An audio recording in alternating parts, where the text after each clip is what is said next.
Danas ću vam pokazati 3 učinkovita načina kako se riješiti krtica iz vrta bez da im naškodite jer su one zakonom zaštićene životinje.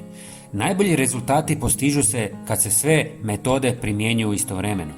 Iako krtice pomažu u smanjenju broja štetnika u tlu, njihovo stalno kopanje može znatno narušiti izgled vašeg travnjaka i uništiti korijenje biljaka. Zato je važno reagirati odmah kako bi se spriječila veća šteta. U pola litre tople vode umiješajte 1 žlicu crnog papra. Ovaj snažni začin ima vrlo izražen miris koji krtice teško podnose, a mogu ga prepoznati i na većoj udaljenosti.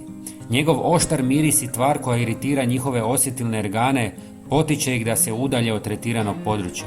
Čak je i samo 1 žlica dovoljna. Zatim dodajte malo cimeta. On prirodno odbija krtice jer njegov intenzivan i topao miris smeta njihovom osjetljivom njušnom sustavu. Kada se pospe po rupama ili pomiješa s vodom kojom se zalijevaju njihovi tuneli, učinkovito smanjuju njihovu aktivnost. Sljedeći sastojak je ljuta mljevena čili paprika, poznata po svom iznimno jakom i nadražujućem mirisu.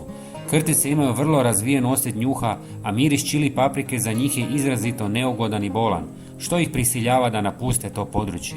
Upravo zbog kapsaicina, tvari koja paprici daje ljutinu, krtice izbjegavaju takva mjesta jer ih peče i smeta ih pri disanju. Možete dodati i malo usitnjenog češnjaka ili luka.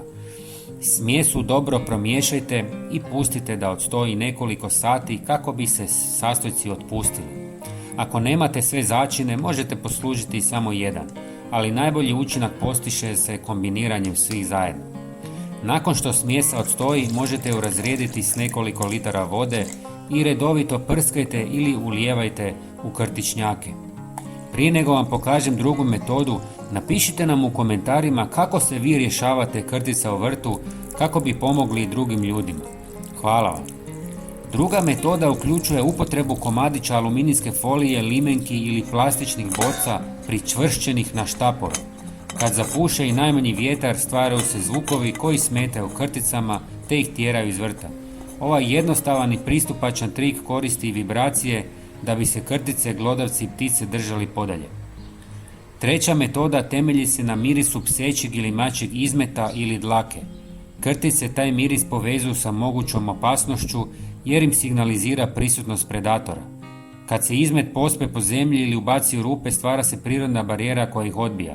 Ova metoda je potpuno prirodno sigurna i ne šteti biljkama ni okolišu. Pogledajte i naš sljedeći video na ekranu. Hvala vam na gledanju i srdačan pozdrav!